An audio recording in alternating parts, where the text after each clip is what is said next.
Welcome back, listeners and even viewers, to the Arcade Attack podcast. I'm so delighted. We've got another amazing guest on today's show, a real Sega legend, Ryo Hasegawa. So, Ryo, I believe it's our first ever Japanese guest on the show. A real honor. Oh, So, really? thank you so much for your time today. Thank you very much for having me. Now, just off air a minute ago, you were saying that your name actually spells Sega in the middle of it. So Yes, Hasegawa, Hasegawa. Yes. which is too cool. I mean, that is just so cool already. I love it. And Mm, it kind of ties in, I think, to our first couple of questions. But I'd sure. love to know how you first entered the video game industry. Was it Sega? Was it other things before? How did you get that opportunity? I'd love to hear your story. Okay, so actually, I went to university in United States. I went to West Virginia University from 1988 to 1992. Then when I come back, so normally all those like graduate from like a Japanese universities and college, they started getting job from April. And so they do all those like recruiting activities in like August, or like from May to August, something like that. So after I came back from United States, it was September, so that I was a little bit too late to apply for the new recruiting activities for 1993. So one day I was browsing through a magazine, which carries information about all those like part-time jobs. So, and among all those like job openings, I saw Sonic the Hedgehog character in it. That was Sega actually recruiting the debugger, game testers for Sonic the Hedgehog 2. And as you might know, Sonic the Hedgehog 2 was developed in United States, STI, Sega Technical Institute. So they are, all those, information says that, of course, you'd better be good at, games. But, if you speak English, that is a big plus. So I was like, hey, I do speak English and I love games. So I applied to the position. And fortunately, I got one almost immediately. So my career started as the game tester for Sonic the Hedgehog 2. But that didn't last very long, because so every day about like 8-10 people at Sega of Japan are like dedicated tester for Sonic 2. And of course they come up with all those bugs. And so they write all those bug reports. Since we didn't have any PC back then, we have to write that with your hand. Then we collect it and we have to translate it. And that is when I started, so the company gave me some very old PC, which has like a very basic like word processing software. So I just enter all those Japanese handwriting to English. I translate it and I have to fax it to SDI every day. And next morning when I show up to the office, and there are like dozens of reply from the programmers or like artists. So I have to read it back to the testers, and they get updated, and they started the testing on that particular day. So every day was like that. So after like a month or two, so compared to other like testers, what I do is completely different. So I talk to my boss and say, look, I am going to work very seriously, so can you please hire me as a full-time? Yeah. And he was like, sure. And that's how I got my job. I mean, that's so cool. And I hope I'm right here, but I think I saw on Twitter that Ed Annunziata, Yes. Ecco the Dolphin, I think Uh-huh. I think there's a new Echo game coming out. He's been on the podcast in the past, a real legend, a real gentleman. And I think you replied with the Japanese sort of, is that right? So how we implemented Japanese font to Ecco the Dolphin, the developer is at Hungary, Novatrade, and of course none of them speak Japanese, and there was no true type font data. There was no Excel, there was no Word, there was no internet, there was no email. So yeah, I had to improvise the way how to deliver all those font data and dialogue data to the developer in Hungary. So that's how I replied to Ed, and yeah, he was it seems like he was very happy with what I wrote. I assumed it would be from the US to Japan, not Hungary, and that just adds another layer of culture and language barriers, and it's very interesting. Well, look, Rio, let's talk about Sega a bit more then. You had a lot of roles at Sega, I believe. You got promoted and whatnot, but could you a whistle-stop tour of your roles at Sega, how they evolved, and maybe you can describe a typical day at Sega of Japan? That's where you were hired, wasn't it? Sega of Japan. Yes. And maybe you can sort of describe a typical day and how your sort of career and your roles evolved over time. So at the very early age, I was sort of like the translator slash the liaison of Japanese dev team and Sega of America dev team and marketing team. So most of the cases, I translated early game design document and send it to Sega of America, and when they approve the the game design, then they gave us 3 months to come up with the first working sample.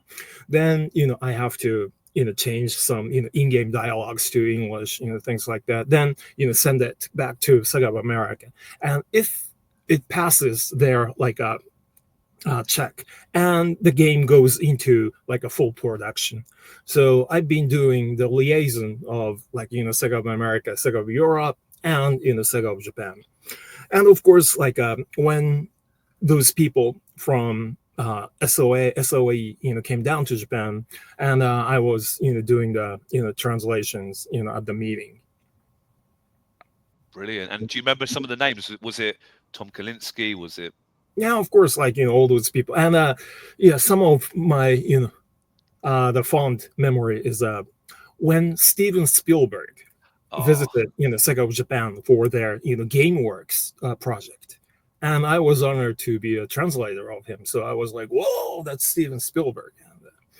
What was Steven Spielberg there for? Can I ask? Was it a particular game? Yeah. Or so do you remember the project called the GameWorks? So it's like a video arcade. They collaborated with I think that was a Disney. Then so they're trying to create a theme park heavily so it was not just regular video arcade, but more like a theme park ish one. And I believe there were a couple of the GameWorks in United States, one, and I went to one in Seattle. Oh, right, cool, yeah. Yes. So I think that was Mr. Katzenberg at the Disney and Mr. Spielberg at DreamWorks and Sega, all those three working together to bring out all those a Sega, the larger scale Sega games to their arcade. Was he? I assume he was a polite man. Was he very nice? Was he very interested? Yeah. Yes. What amazing. Well, was there any other celebrities or big people you met during your time at Sega or beyond? I asked while we're here. Okay, so I actually haven't met, but I saw Michael Jackson walking out from the Sega headquarters building, and right into gigantic black van, and going out. So we just saw him like that. Oh my God, that's Michael Jackson. And some other people are Damon Hill, the Formula One driver. Damon Hill, English, British driver, yeah. Yes. And so a couple of those celebrities visited Sega back then, and did they visit Japan, or were you in the US at the time? No. I'm talking about Sega of Japan headquarters. Well, I didn't know Michael Jackson. I know he visited the US offices. I didn't know he came Mhm. to Japan. That's very cool because Oh yeah, he was a big Sega fan. No one can deny that. yes, especially Um, on live. Yeah. he was, wasn't he? Look, Rio, incredible story. What was the first? So you did your sort of translations and whatnot and testing. What was the first game where you were given a lot of responsibility, kind of like producing? Do you remember the first title? Yeah, the first one is definitely Echo the Dolphin. Oh yeah, yeah. So there is a story behind it. So before Echo the Dolphin, Sega Japan used to release the games which were produced in US or Europe, but they didn't do any localized whatsoever. Actually, there was no terminology localized back then. Right. So we used to call it the translation of the games. But so they just brought the Western made game to Japan and changed the country code, and they put like a Japanese instruction manual, but in-game elements are completely untouched. Yeah. And Echo the Dolphin was the very first game which was translated, localized, and brought to Japanese market. So yeah, that was very commemorative project.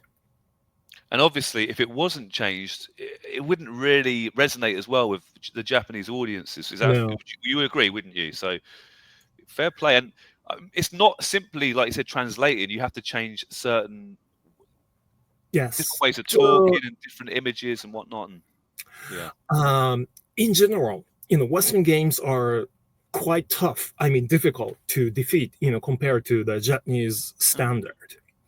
And one of the reason is even back then the game cartridges were like 59.99, 49.99. yeah, So they were quite expensive from the perspective of their parents. So if you can beat one game in like 3 days or 4 days, those parents won't be very happy. yeah. So you have to make it last long, and they just make those games very tough to defeat. Also, like in order to achieve that, Western games tend to have much less like a in-game like the hints or like a tips. So let's say like you need to go north and meet certain person to acquire a certain item. So in Japanese games, you get more precise like a direction. You need to meet, this sage, who lives in like a northern island or something. Right. But in Western games back then, it was like you should go north, and that's Yeah. it. So Echo the Dolphin was not that bad, but still, some of the tips, hints are very vague. So I had to make it a little more like a precise or like bit I gave it a bit more like a context behind it. So interesting. Yes, plus there are some like in-game standard, like when you hit pause button in Japanese Sega Japan standard, you have to display a word pause on Ah. screen.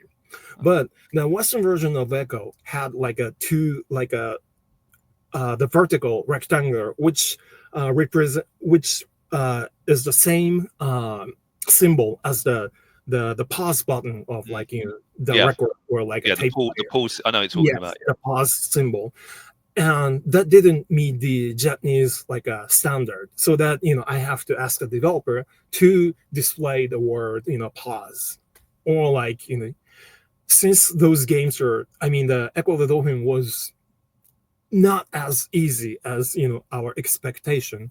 So like when you get killed at the very end of one stage, the Western version, like you have to start from the very That's beginning of right. that It's a stage. hard game. Yes.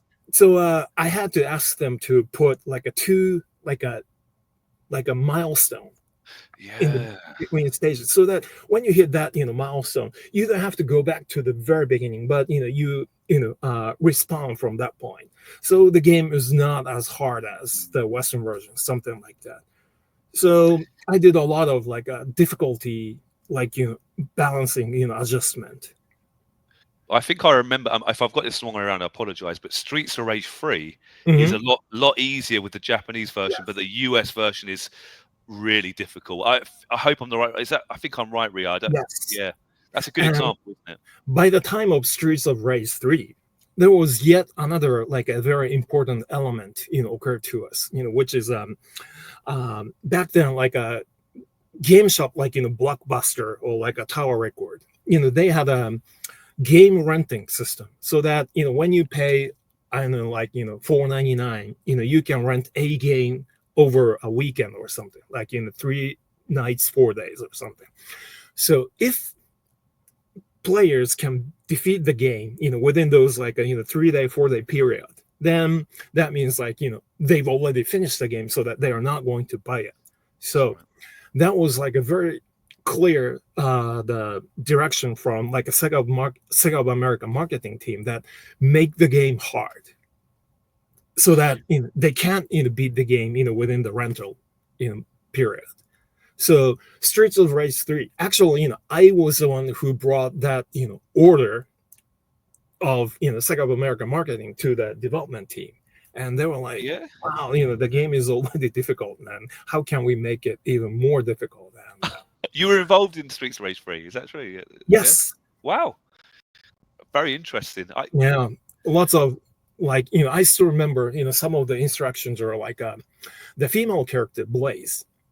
In Japanese version, you can see her underwear, the upskirt thing. That is a very critical thing in Japanese game. But Sega of America prohibited that. So they have to redraw her like a skirt a bit longer, so that you will no longer see her underwear, something like that. I love this. Such amazing stories. Yeah. I love it. Because is there any other funny stories like that? Any other games you had to change the look of, or add an extra skirt or whatever? Actually, there aren't any game which was not changed. I mean, there are quite a few like a infamous example of how the game package looks different from the Japanese version to Western version, like a Bomberman, Mega Man, and one of the infamous package was the Phantasy Star 2. Oh yeah. Where the Japanese version, the girl called Nei, she is like typical anime-ish look, the character for the Japanese version. But for the Western version package, she was like she looked more like a, I don't know, like a bodybuilder or something. So she was not like a cute character. And speaking of which, right now, like anime and manga became so popular globally, so Western people are used to those style now. However, back in like early 90s, yeah, I was clearly instructed, from the marketing people of Sega of America, that all those like anime-ish characters are way too childish, like way too immature. So we have to change that to make it appealing to Western market. So quite a few games, we need to redraw like in-game, characters icons to make them look, a bit more mature, compared to, Japanese characters. Things like that. That's amazing. Yeah. Thank you for sharing those stories and just that thought process. A lot of people don't realize that, I think, or just take it for granted, but that's a lot of work. Yes. I've got to ask Rio, because Nights into Dreams is often regarded as one of Saturn's best games, and it's an amazing game. And it's on your CV. I'd love to know what your role was on this particular game, because it really is an amazing game on the Saturn. So what was it like moving to the Saturn, and what was your exact role on that particular iconic title? So when you beat the game, at the staff role, my credit was overseas coordination. So I did all the communication with Sega of America, Sega of Europe, but it included almost like everything. So some of my the favorite memory of that game is so it's a Nights into Dreams, right? The game was called Nights in Japan, but that was way short, and so they want the title has some like a subtitle. So Nights, the dream kids, or like Nights, the story of the dreamer kids, or something like that. Yeah. Then I came up with a couple of ideas, and eventually, they picked Into Dreams, and that was like my idea. Oh, that's Also, in that game, like when you collect like a multiple items and you get the counter going up, and it says link, like 20 links, 30 links. So that was back then when Street Fighter 2 Turbo was a huge hit. So that they want something like a 23 combo. However, like combo is like obvious like rip off from the Street Fighter 2. So that they want to have something but not combo. And I came up with all the idea, and they eventually picked Link. I love it. Yeah. Yeah, and another good example is so the game has original soundtrack, and all those like songs are like dreams, or like and all those, and the Sega sound team like Hataya-san and Sasaki-san and Kumatani-san, they came up with all those tunes, music, but they couldn't come up with a title. Right. So I worked with them and named almost all the music's title. Amazing. And you're obviously a fan of the game, I take it. You're very proud of that. Yeah. Yes. I love it. I love the story about Christmas and actually, night. can I give you one more example? Please, yeah. And actually, that is kind of bittersweet, memory. All right. So Sega Saturn title, the Western version of Sega Saturn title was like very long, like a vertical package, same size as video, the VHS videotape, I believe. Most of the package has like regular white colored like instruction manual, which also works as a cover. However, some games which Sega of America wants to like power push, they used like a silver plated, like a metallic the paper on the cover, so that it stands out from other Sega Saturn titles. Now, so the main character Knights is the purple is the main color, which is very unique, compared to the standard of other major popular characters. And Oshima-san, Naoto Oshima, who is the lead designer of that game, so he paid special care about how those the purple should look.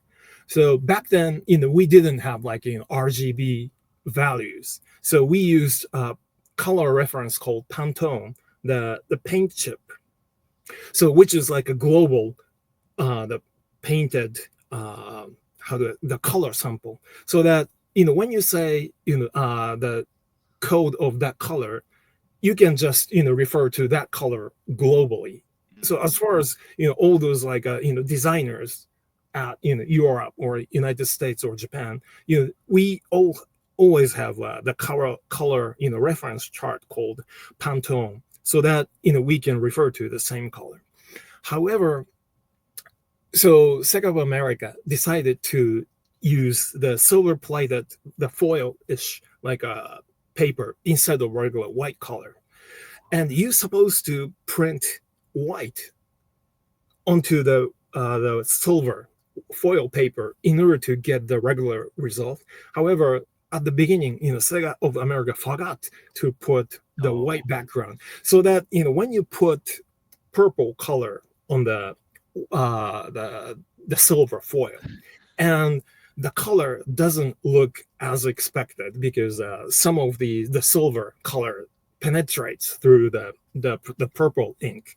So Oshima-san was not very happy with the result. So I really have to ask Sega of America, the production team, to stop the production of the current the instruction manual and add extra layer of white beneath the purple to come up with the expected result.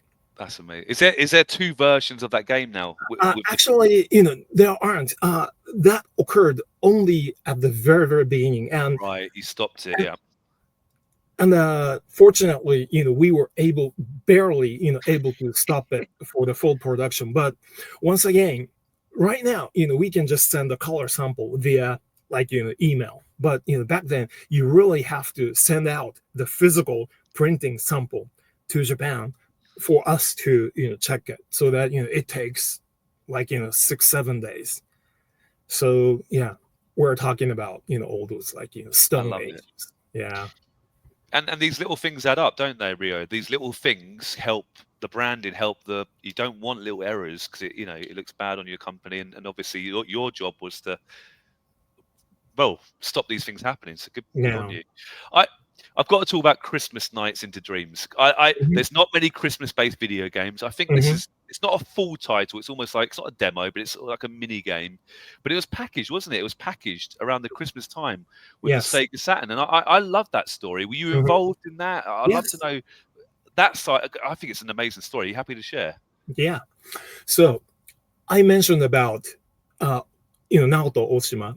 He made a big challenge with the color of purple, which is extremely rare back then.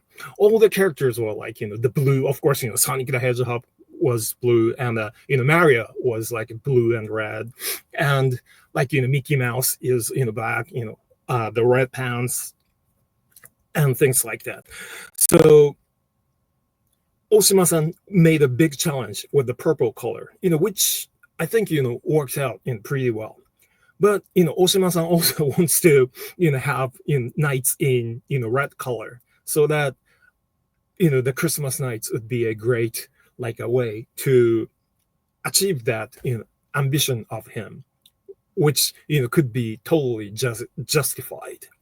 Plus, unlike creating one game from the scratch, the Christmas nights is sort of like reused the major part of the the normal nights, the source code, so that which can be the produced rather quick and with a fraction of the cost, so that it doesn't have to be sold as a separate game, but can be put as a the pack in of like Sega Saturn.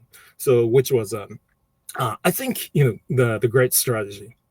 Speaking of which, if you remember the ending of that game, the Christmas nights, uh, Elliot and Clarice was walking down the street in the night of Christmas, and he just slipped and fall off to the sidewalk, and you hear the pedestrian saying, "Are you okay?"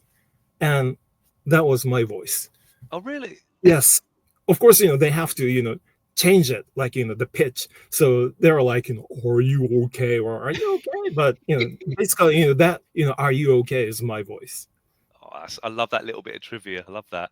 Um, there was a cancelled Dreams game. I think it's called Air Nights on the Saturn.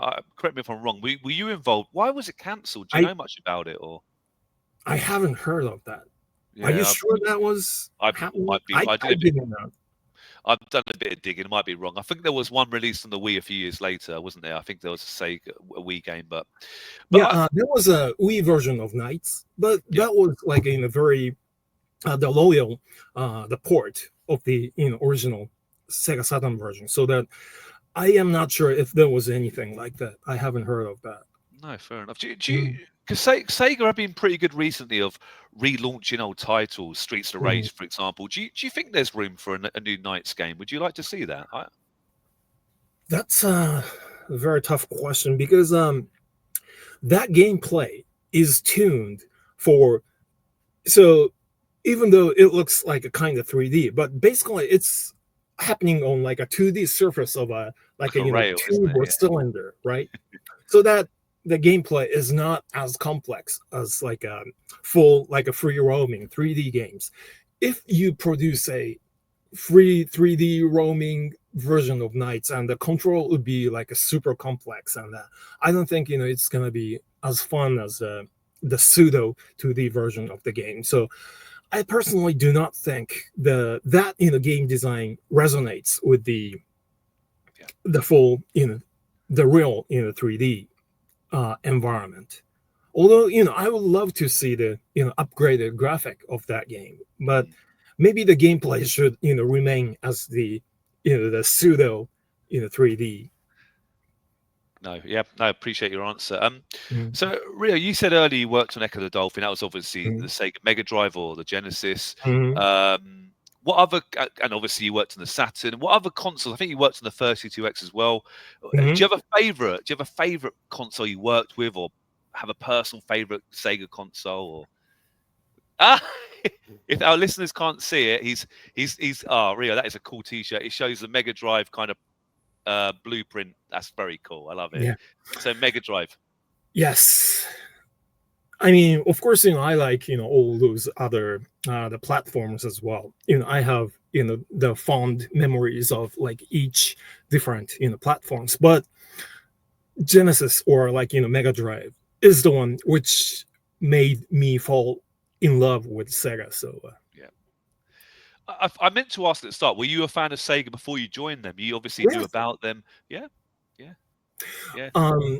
Especially in Japan, like, video arcade was a huge, and I used to spend all my time after school in like those arcades, and of course Sega was one of the biggest the production company of video games. So yeah.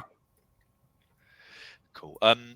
Two separate questions really. Could be the same Mhm. answer really, but do you have a favorite Sega game you personally worked on, and do you have Ooh. a favorite Sega game overall that maybe you didn't work on? Just for Uh, the it's gonna be super tough because I have a lot of games, yeah, which I love. But if I need to choose one, it's gonna be either Outrun or Sega Rally Championship. I'm a big car guy, so it must be a racing game. And of course, Outrun is one game which created not just like regular racing game, but driving, cruising down the nice looking, the scenery with the nice girl, sitting next to you. And Sega Rally Championship is like it has way more the realistic, like a physics related, and it features the actual like a car manufacturers, Toyota and Fiat. So sorry, the Lancia. So and I do love like rally as in the motorsport. So either Outrun or Sega Rally Championship. oh, brilliant. And did you work on those games at all, or just it's just a Um, fan?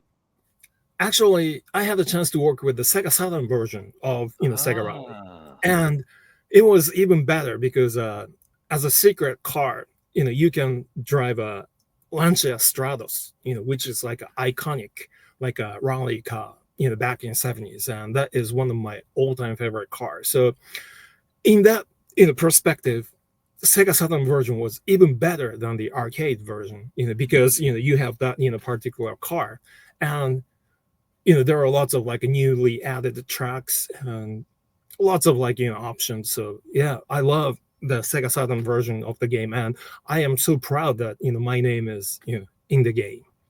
so you helped get this additional car in? Is that what you're saying, Rio? No, but once again, I did all those like communications with Sega of Right. America, Sega of Europe, and I had to work with some of the licensing the part, so that I need to send some information to Toyota and the Lancia to get an approval for Sega Saturn version, including the package, because it features like Toyota Celica and the Lancia Delta on the cover, so that we need to get the full approval for them. Oh, brilliant. Yeah. What was the hardest game you worked on during the Sega? Was there a particular difficult game that you worked on, or that took a lot of time, a lot of effort, or I just thought, Um. So as it says on screen, I worked at Sega twice, from yeah, 1992 to 1998, then 2007 and 2012. And I would say one of the toughest was Mario and Sonic, Beijing Olympic. yes, That was the first time I worked with Nintendo, and also Olympic game means like you have to get a full approval from IOC, and those were extremely stressful moment because they don't reply to you quickly. Like you send, all those like materials to them, and 7 days later, they came up with like, hey, you need to change this, change that. But you could have said that on day one. Why do you have to wait 7 days in order to, tell us to do so or something like that? Especially all those like the marks, the symbols of Olympic and all those like the symbols for each different the categories like swimming or like the decathlon or like like shooting or whatever, like they have to use certain the symbols and all those names both in English and Japanese. They need to, of course, follow the rules. So getting approval from IOC is one hell of a experience. And of course, like Nintendo is super strict about the usage of I was going to say, Rio, in England, when we were growing up in the 90s, you were a Sega fan or a Nintendo fan. And I think it was the same in the US. I think you were Sega or Nintendo. But in Japan, what was it like? Was there a massive rivalry in the 90s? Almost, I wouldn't say a hate. I don't want to use that. That's too strong a word. But was it like, or was it a different atmosphere in Japan? Like, you're a gamer in general. So you can both, have, Nintendo and Sega, and you can love all the companies. You don't have to hate. No, I know. So one of the biggest shock I had when I started working at Sega is back in like early 90s, the Sega of America launched a campaign, Genesis does what Nintendo don't. That's and right. I was like, you don't have to be that harsh. Like you can love both Sega and Nintendo. You don't have to hate Nintendo. And so one of my all-time favorite and non-favorite TV commercial is the TV commercial for the Game Gear. Oh yeah. And so one guy was playing Game Boy and he gets bored and he found a dead and hardened squirrel. And he hit his head with the squirrel. And, oh my God, it's color. And the narration says like you don't have to be you don't have to go through a pain in order to enjoy like a portable color machine and Sega Game Gear, blah blah blah blah blah. And I was like, you don't have to do that. So at least in Japan, like especially like you go to video arcade, you can love Namco, you can love Sega, you can love Taito, and you can love Konami, so that you don't have to like exclude some company from your favorite category. So getting back to the original topic, you don't have to hate Nintendo to cherish Sega. Brilliant. And was it quite good working with Nintendo? Was it quite a good relationship when you were working with them? It was quite fun, I suppose, wasn't it? It was not fun, but yeah, fair enough. Yeah. So I had a chance to go visit Nintendo headquarters to get the final approval, and to my surprise, everyone, even the developers and the programmers, they wore suit. Back in yes, I was like, wow, really? But so at the entrance of Nintendo headquarters, you don't see any Mario or any Donkey Kong. It was just plain like a company entrance with like a nice some pictures, but of like a regular the paintings. So when you are at the entrance, you cannot tell that is an entrance of a video game company. And when you are led to the meeting room, there was no game-related, decorations. They were just, plain. It has very nice, couches and the gorgeous carpet and some nice paintings, but nothing video game related. So I was like, wow, the culture is completely different. Wow, and Japan, I suppose Sega of Japan, was that different for you? Was that like it was artwork and yeah? Yes. of course, we had like big Sonic the Hedgehog statue, and lots of like a playable like Sega arcade games like Outrun or like in the Virtua Fighter, and especially if you're in like in the dev department, like if you're a programmer or artist, basically you can wear whatever you want. You can wear like t-shirt, like half pants, like aloha shirt, leather jacket, whatever. There was no like a dress code if you were in like the dev team. But yeah, the Nintendo was totally different. I love it. I mentioned right at the start, Ria, we've had a lot of Sega of America legends on the show. We've had Eric Wahlberg, who I know is a bit of a friend of yours. You met, I think, recently. A friend of ours as well. I think he's a lovely man.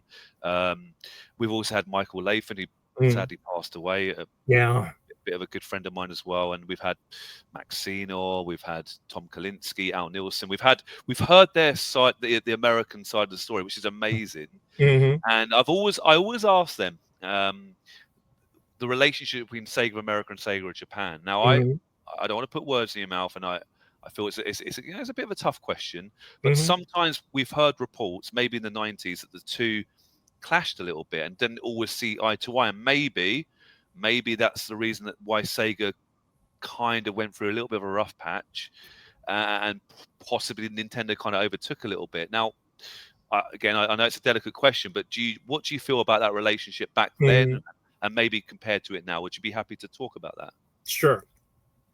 So back in like 93, 94, I believe, Sega of America earned like half of the entire profit of the company, which means like they have much stronger like influences to the development of like all those games, not only just the consumer hardware, but for the arcade version as well. So when Sega of America gave Sega of Japan some order, and basically like we had to like obey them in a way. So I think one of the biggest and toughest decision Sega of Japan had to make is before the launch of Sega Saturn, Sega Genesis sold, I think 14 million in Western market. So when Sega of Japan was about to launch Sega Saturn, and that 14 million units already distributed throughout the Western the market was a bit too much for SOE marketing people to ignore. Like they cannot just let all those users discard Genesis Mega Drive and let them buy the new hardware which was like $450 or something, which was quite expensive compared to the previous hardwares. So they came up with the idea of Super 32X, which is like a additional unit you put onto the Sega Genesis, which you already have, and the performance could be as good as Sega Saturn. So that was like a very strong like a request from Sega of America and Sega of Europe that Sega of Japan needs to come up with the hardware which can utilize the existing Genesis hardware and all those the game software library they already have back then. And that sounded pretty right. I mean, that makes sense, right? Yeah. But ultimately we had to split all those the resources of programmers and artists to like a 32X lineup and a Sega Saturn lineup. So we couldn't concentrate on one platform, one hardware. We had to split the the creative resources to two, and that sort of weakened the the development power of both how the softwares for both platform.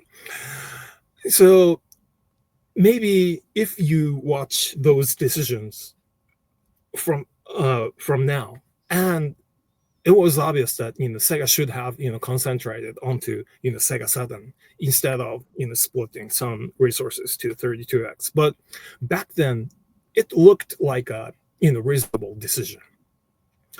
So I think that decision was sort of like a, how do I say, like the breaking point of Sega's like a success and unfortunate result.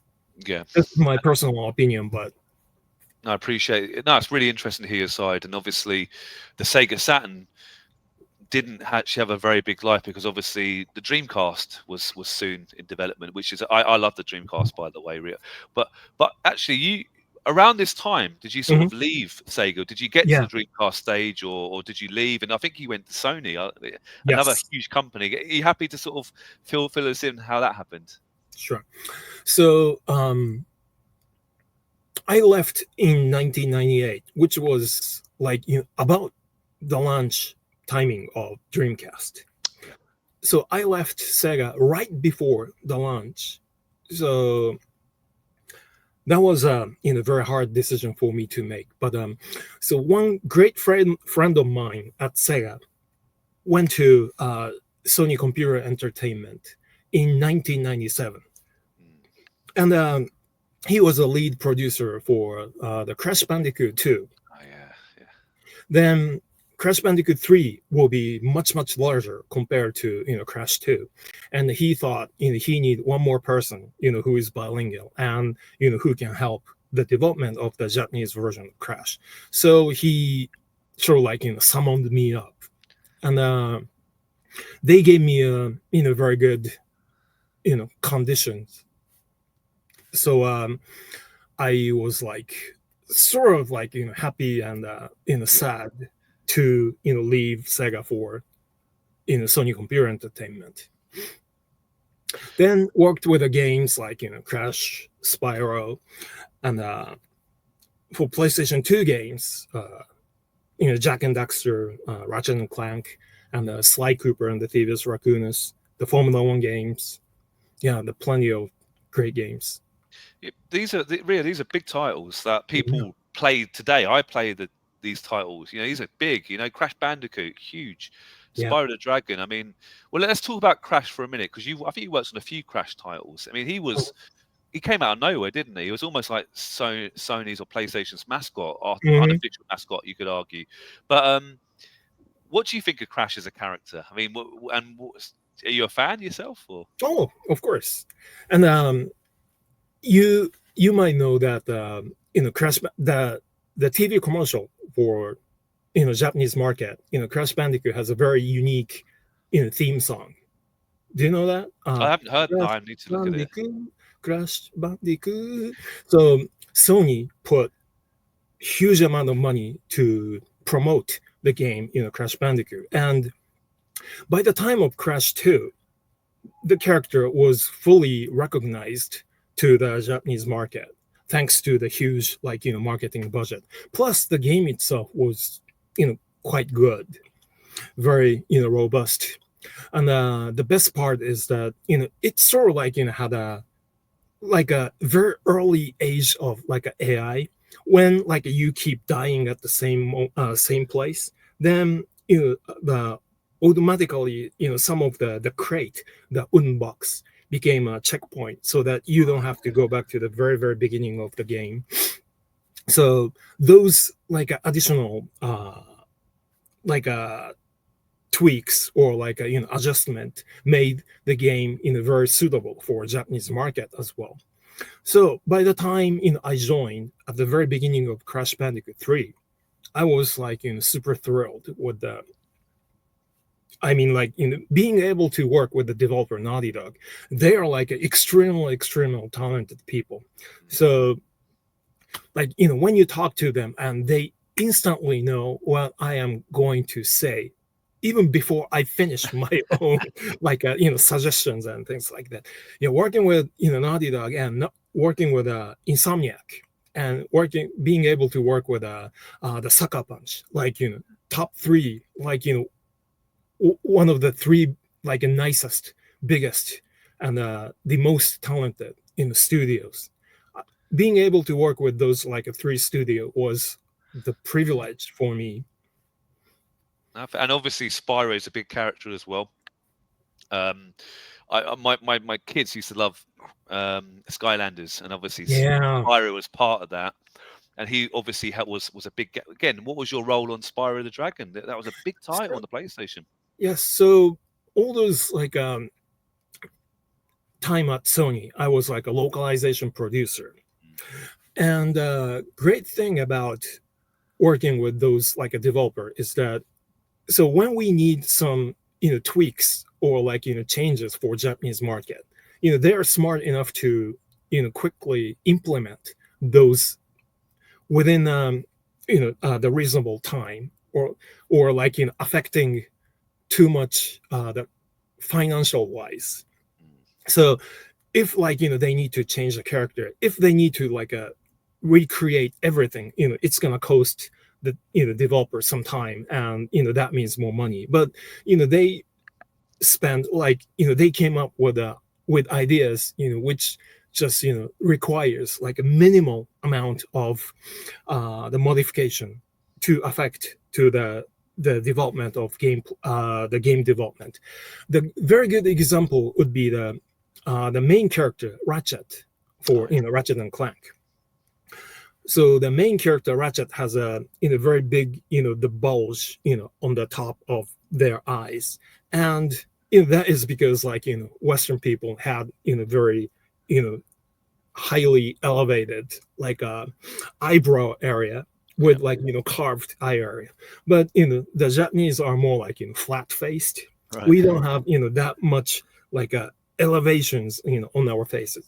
So if those like carved eye area is like too obvious, then we feel like they are completely Western. Right. So but if they need to like recreate the facial model, and if they need to like recreate all those like animation bones inside the eyebrow area, that's gonna cost them too much. So we decided to so we made a huge discussion about this, and as a result, so the Japanese Ratchet has much thicker eyebrow. So if you can go like look up the Japanese package and the Western package of Ratchet, the Western version Ratchet has more like a realistic, like a thin eyebrow, but the Japanese version has a big, thick the eyebrows. But that ended up as like giving more characteristic or like personality to Ratchet. So, and the only thing they did is just change the texture of eyebrow to thicker and more darker. So those like minimal changes gave made the character more suitable to Japanese market. Speaking of Crash Bandicoot, like the Western package Crash, in his like the pupil is like a green, but in Japan, like the green pupil means like you're insane. So we had to change it to like a very flat the black with like a Pac-Man-ish, like a more anime style pupil.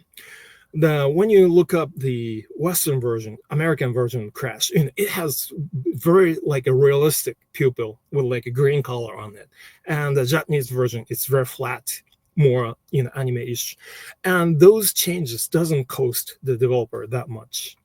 So those are the tunings what we did when I was at Sony. Oh, that's amazing! And did you have a good time at Sony? You weren't there for that long, but you still had a good time. Yeah. So my first years at Sega was like 6.5 years. Then I was at Sony for 9.5 years. Oh well, so I take it back. My apologies. Yeah. Then I go back to Sega and spend another 4.5 years. Let's talk about that, because obviously you enjoyed your time at Sony, but what made you go back to Sega? Because you worked on some big titles later for Sega as well. I think Crazy Taxi and many others. What lured you back? I'd love to know. So fortunately, one of my ex-boss at my first Sega age became one of the executives by the time of my second Sega age, and he invited me to a very nice dinner one night and say there was one very big the title which requires a lot of like negotiations and like liaisons and stuff. And he would like me to come back to Sega, and he prepared me very nice like conditions, like environment, including like salaries. And like I was very happy that he thought of me in that way. Like he prepared all those like nice the conditions, which was very exceptional compared to like the person who is at similar like position as I was.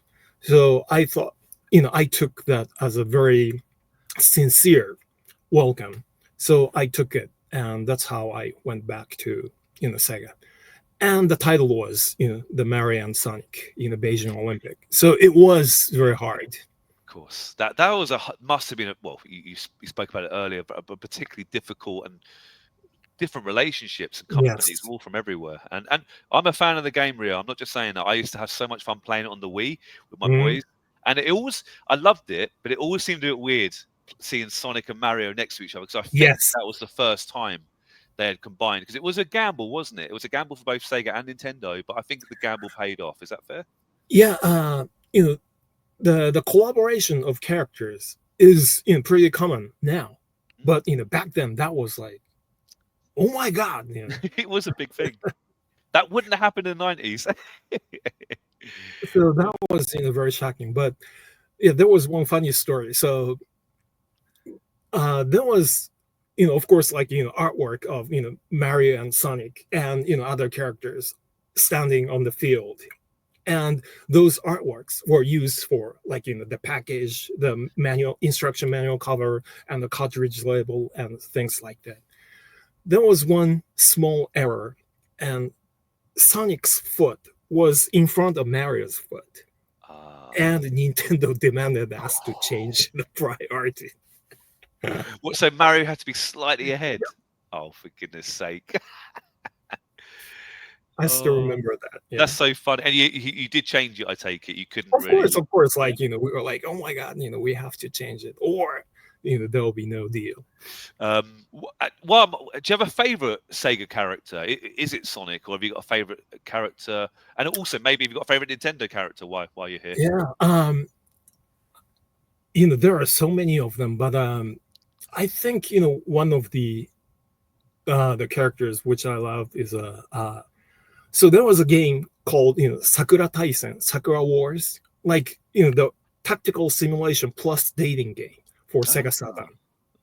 So there are like 6 different girls, and you are leading the troop, and of course you need to fight against the enemies on like the hex based the field, but at the same time you develop a relationship between you and one of those 6 girls, and like by selecting who, like you have like 6 different like endings, right? And there's one the tech savvy Chinese girl in it, and yeah, she's my all-time favorite.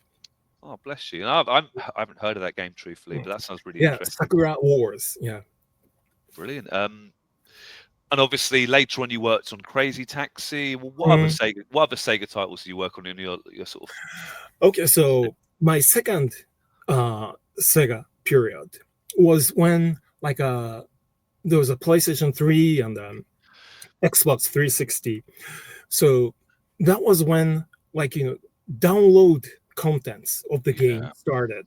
So some of the early games like Sonic or like Streets of Rage or like Ecco the Dolphin became like a downloadable to PlayStation 3 or like the virtual console on the Wii. Yes, the virtual console. Yes, that's right. Yeah. So that was like a totally new concept. Like right now it is so common. Like downloading the game is like like daily thing, but back in like a PlayStation 3 age when that started, and we were like, wow, how could it be possible or something like that. And all those like developers of like those games which you need to convert so that those games will work on like a PlayStation 3 or like the Wii or like 360. Like when you want to launch one game, but you need to do that 3 times because submission for Nintendo and submission for Sony and submission for Microsoft. So I dealt with very early age of like the virtual console myself. So back in my first Sega age, like one game took like 1 year or sometime even longer to launch, so that I was able to work with like multiple projects at once.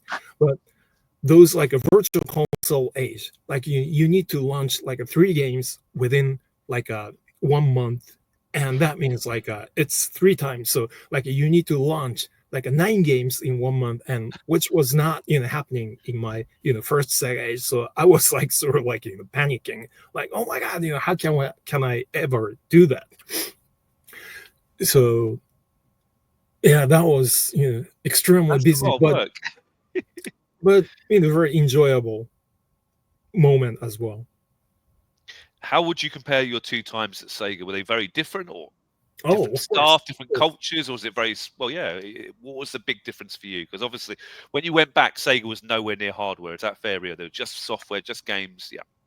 So yeah, when I went back to Sega, then there are pretty much quite a few people who I used to work with, so that they were like, "Hey, look who's back!"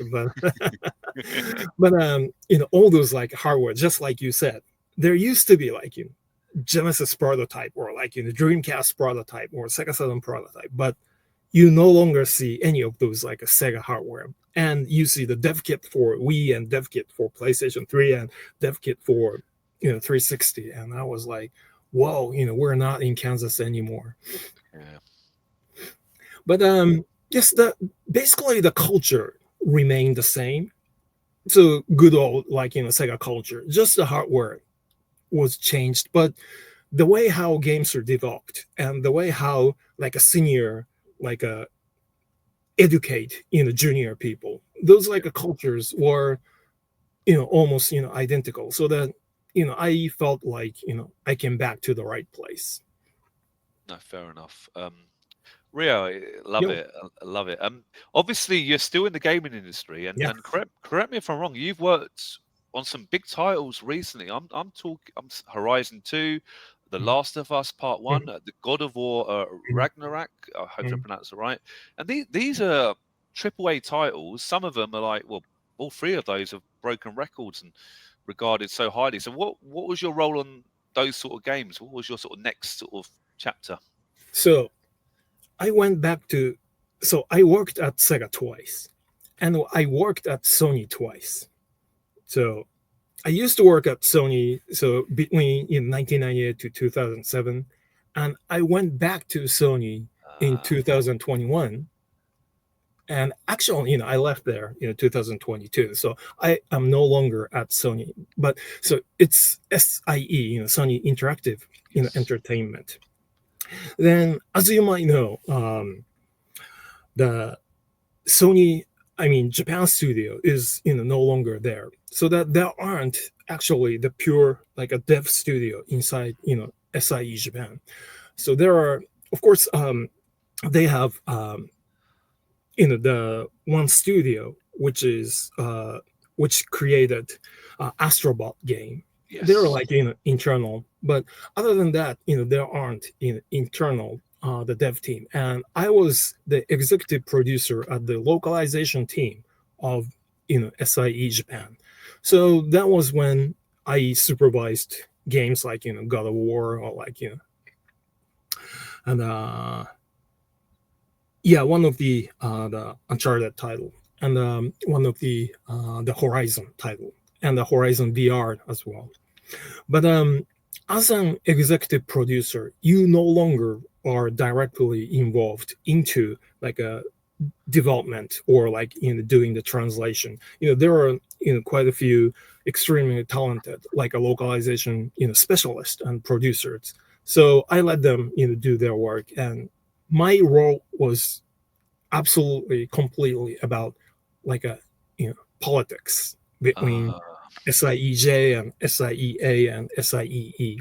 So like in the development schedule and budget and the human resource control and things like that. So nothing creative whatsoever. All the politics. I don't want to put words in your mouth, but that doesn't really sound as fun as your That's the reason previous why I roles. left, after 1 year. Yeah. But still, you can't. No one can deny you've had some work. Well, you've put you've had some impact on those huge games. I mean, they're massive, aren't they? Huge. Yeah. I was going to ask. Sure. Sega Sony, not Sega again. Then you weren't tempted for the third time. You will never know. Where are you working now, Rio? Am I allowed to ask what games you're working on? What's your So what's right your now, role right now? I am at a localization vendor called 84 Hachinoyon, and so which is known for doing it does both J2E and E2J, and J2E includes games like Street Fighter 6, Nia Automata, and some Dragon Quest games. So pretty popular the Japanese games to Western market.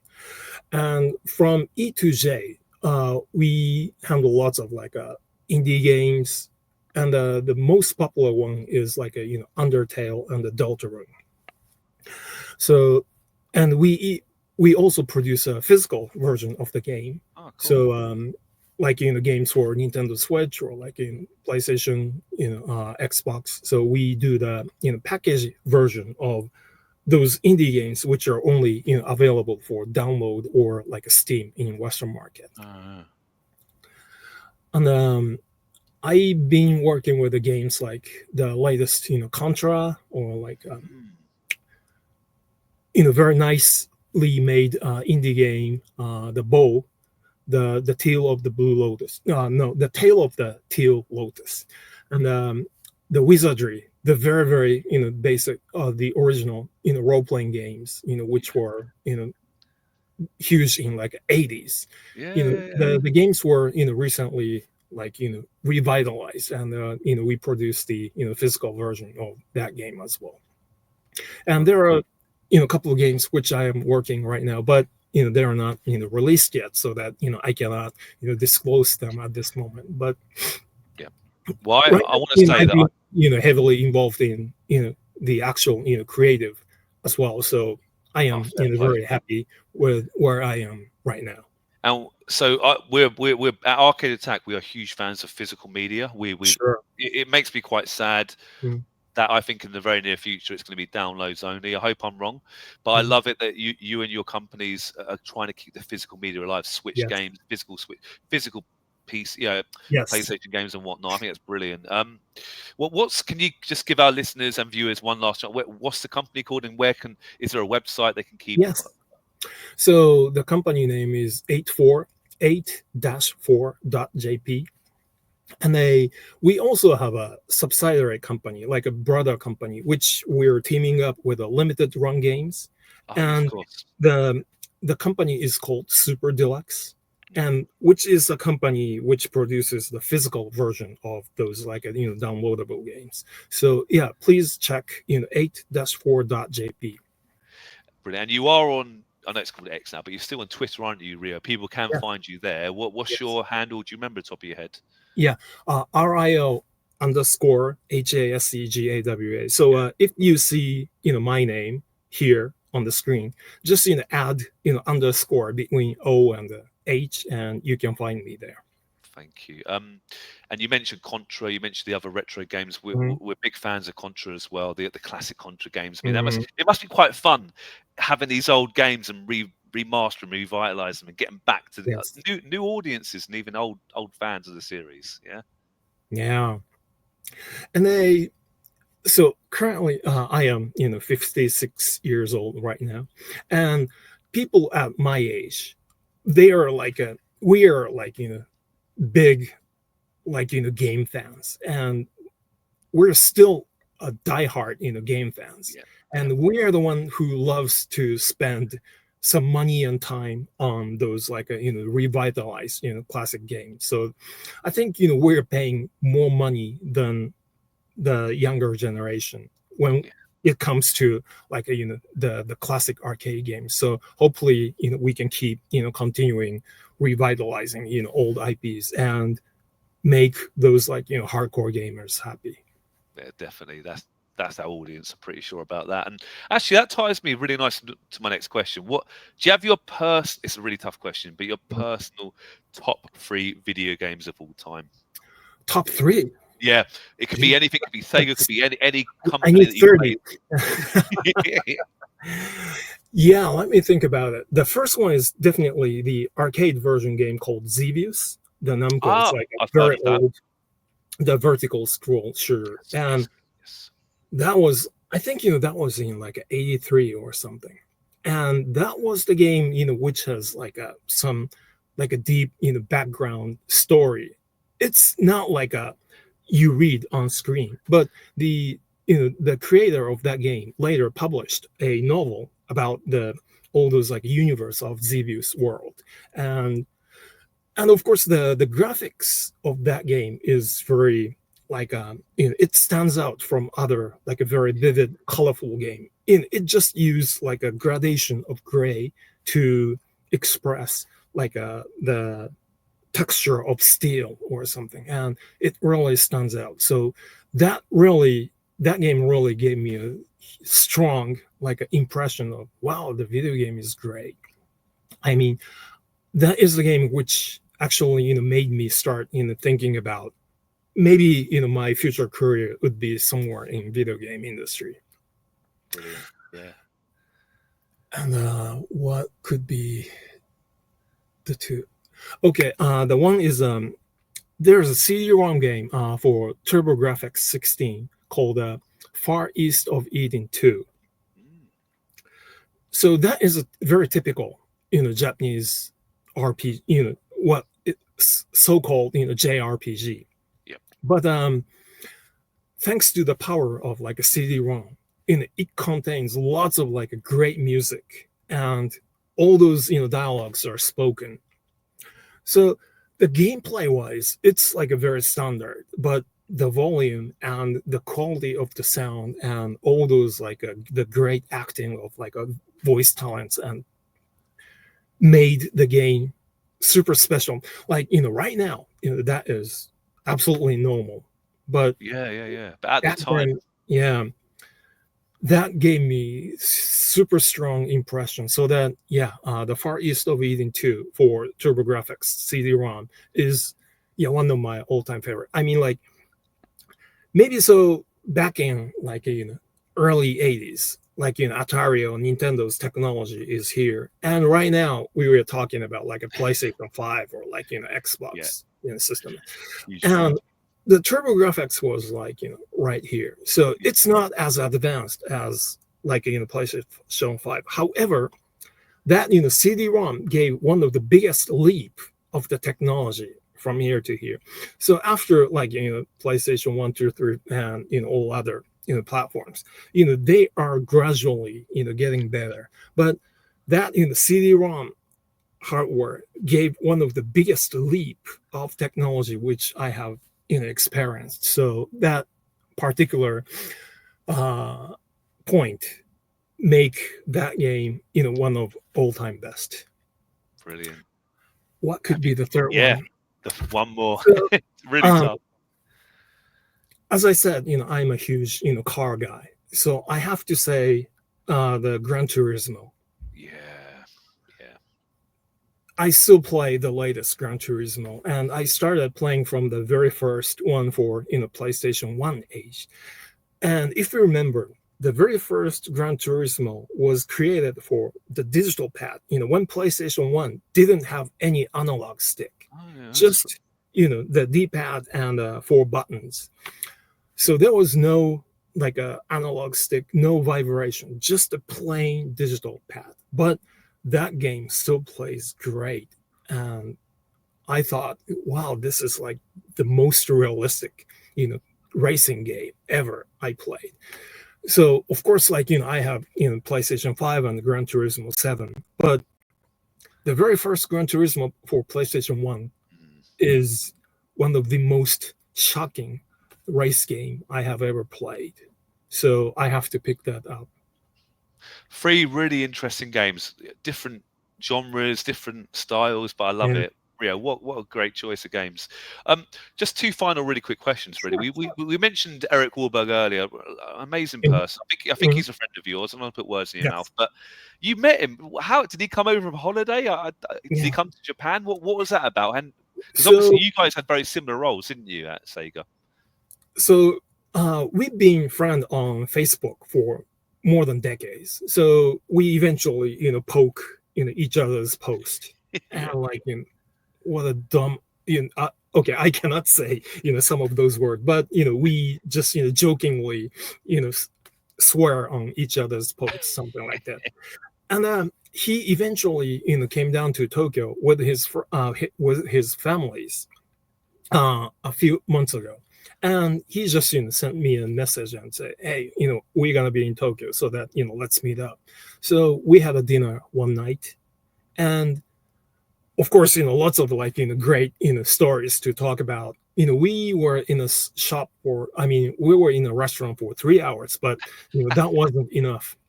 But anyway, that was when like he mentioned about this Arcade Attack podcast, and so he said if I am interested, and I was like sure, of course. So that's how I ended up here.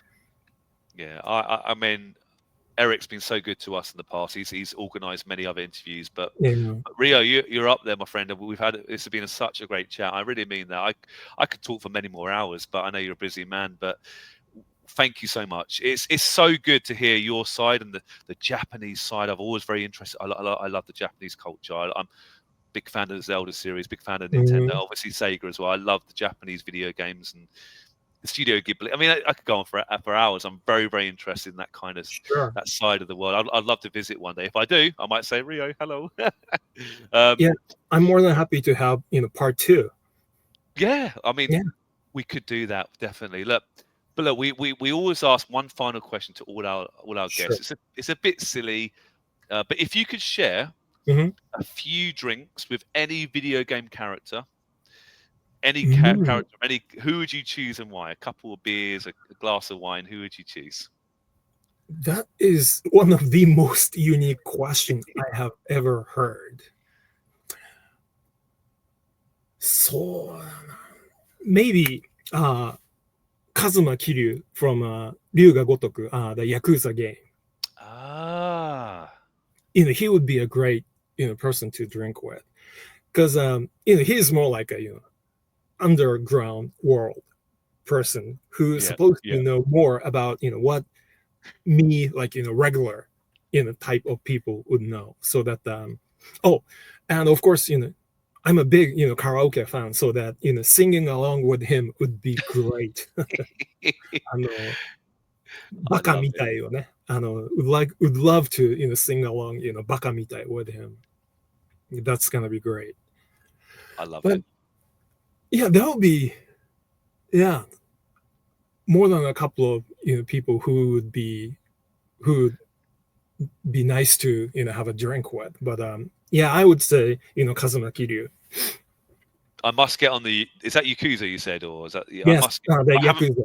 It's on my playlist. I want to play it. I haven't played the games before. I'm a big Shenmue fan. Obviously, it's kind of linked. It's very similar, isn't it? But I do want to play the Yakuza games. And one great part of that game is that inside that game there is the video arcade, and you can play like Outrun or like Hang On or like those like a classic Sega games. So that is a great part of that series. Yes. Of course it is. Look, Rio, again, thank you again for a lovely chat. It's been a real pleasure, real honor, and I've loved it. I know our listeners and viewers are going to love this, so thank you again. Thanks for having me. Pleasure to be here. Thank you, Rio.